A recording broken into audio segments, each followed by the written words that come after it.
สวัสดีค่ะสัปดาห์นี้เราก็มาเจอกันอีกเช่นเคยนะคะแล้วก็วันนี้เราก็มีเมนูอาหารเด็ดๆที่ทำง่ายและอร่อยเช่นเคยมาฝากเพื่อนๆนะคะเมนูที่จะแนะนำเพื่อนๆในวันนี้ก็คือปลาหมึกทอดน้ำปลาแดดเดียวนะคะเดี๋ยวเรามาดูวัตถุดิบทั้งหมดกันเลยดีกว่าค่ะว่ามีอะไรมั่ง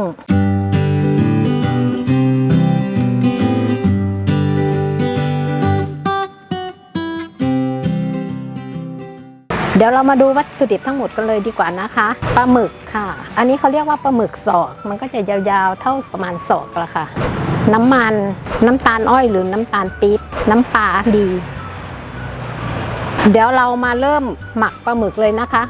อันนี้ปลาหมึกอันนี้เราล้างเรียบร้อยแล้วนะคะแล้วก็หั่นบ้างๆเดี๋ยวเราเอาน้ำตาลลงก่อนเลยน้ำปลาดีนี่ก็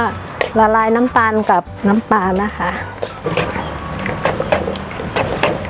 อันนี้ก็ละลายน้ำปลากับน้ำตาลเสร็จเรียบร้อยเดี๋ยวเราก็มานำปลาหมึกเอามาคลุกๆให้มันเข้าน้ำตาลกับน้ำปลาเลยนะคะ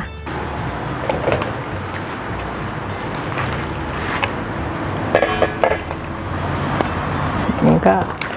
หมักล้างมือเรียบร้อยแล้วนะคะ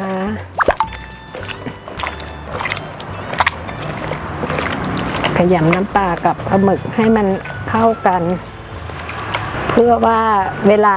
น้ำปลากับน้ำตาลจะได้ซึมเข้าเนื้อปลาหมึกนะคะนี้เราก็หมักไว้ประมาณสัก15นาทีหมักเสร็จเรียบร้อยหมักไว้15นาทีก่อนที่เราจะเอาไปตากแดดไว้แดดหนึ่งนะคะปลาหมึกแดดเดียวเราต้องไปตากแดดนะอันนี้ก็หมักเรียบร้อยพอ15นาทีแล้วเราก็เอาไปใส่ถาดหรืออะไรก็ได้นะที่เพื่อนๆมีเอาไปตากแดดหนึ่งตั้งแต่ประมาณสักแดด10 โมงกำลังดีไปถึงบ่าย2บ่าย3อะค่ะอันนี้ก็ไปตากแดดได้แดดหนึ่งแล้วนะคะก็แบบนี้ค่ะหลังจากที่เราไปตากแดดได้แดดหนึ่งแล้วเราก็มาหั่นที่จะเอาไปทอดนะคะระหว่างที่เราจะหั่นปลาหมึกเดี๋ยวเราเอาน้ำมันใส่กระทะตั้งไว้รอเลยจะได้ไม่เสียเวลานะคะ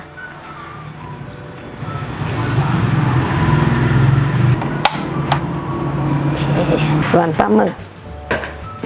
เดี๋ยวเรามาหั่นเลยหั่นชิ้นพอดีคำนะคะนี่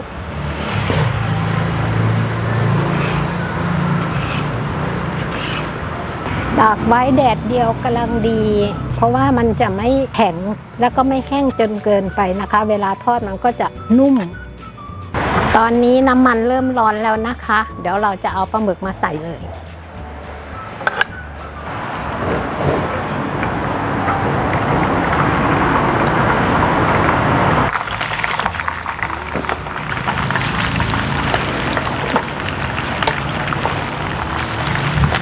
แรกๆเราอาจจะใช้ไฟแรงก่อนแล้วก็น้ำมันเริ่มร้อนค่อยลดลงเหลือปานกลางนะคะตอนนี้ปลาหมึกก็เริ่มเหลืองแล้วนะคะถ้าเกิดว่าแดดมันไม่แรงเนี่ยคือบางทีน้ำในปลาหมึกมันโดนน้ำมันกับความร้อนนี้มันอาจจะกระเด็นเราก็ใช้ฝาหม้อมาปิดไว้ก่อนนะคะแต่ถ้าแบบแดดแรงหน่อยมันก็จะแห้งมันก็จะไม่กระเด็นเวลาเราทอดอันนี้ก็น่าจะสุกแล้วแหละเหลืองน่าทานเลยสุกแล้วเราตักขึ้นให้มันเสด็จน้ำมันเลยนะคะเสร็จเรียบร้อยเดี๋ยวให้เสด็จน้ำมันก่อนแล้วเราค่อยใส่จานพร้อมเสิร์ฟเสร็จแล้วเราจัดใส่จานพร้อมเสิร์ฟเลยนะคะสีน่าทานเลยเคี้ยวหนึบอร่อยตั้งแต่เช้ายันเย็นเลยนะคะเนี่ยเคี้ยวเพลินจนลืมเลยเราจะทานคู่กับน้ำจิ้มซีฟู้ดหรือว่าซอสพริกหรือไม่ก็ซอสมะเขือเทศก็ได้นะคะอันนี้ได้หมดเลยเสร็จเรียบร้อยค่ะปลาหมึกแดดเดียวทอดน้ำปลานะคะ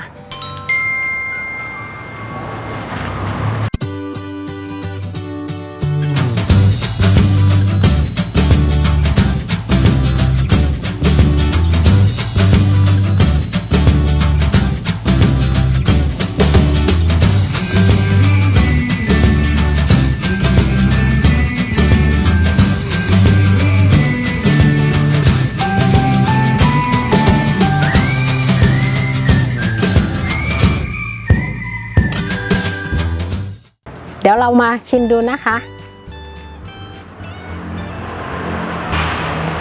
ยังร้อนๆอยู่เลย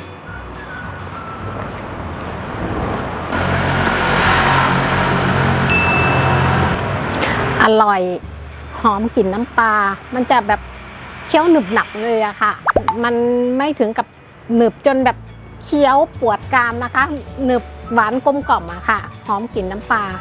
ก็ฝากปลาหมึกแดดเดียวทอดน้ำปลาให้เพื่อนๆไปทำดูนะคะแล้วก็ฝากกดไลค์กดแชร์แล้วก็กดติดตามเพื่อเป็นกำลังใจให้พวกเราได้ทำคลิปใหม่ๆมาให้เพื่อนๆได้ชมกันอีกด้วยนะคะแล้วก็อย่าลืมกดกระดิ่งเพื่อติดตามเมนูใหม่ๆของพวกเราด้วยนะใครที่ติดตามอยู่ก็ขอบคุณมากๆค่ะแล้วไว้โอกาสหน้าจะมาทำเมนูใหม่ๆให้เพื่อนๆได้ชมอีกนะคะสวัสดีค่ะ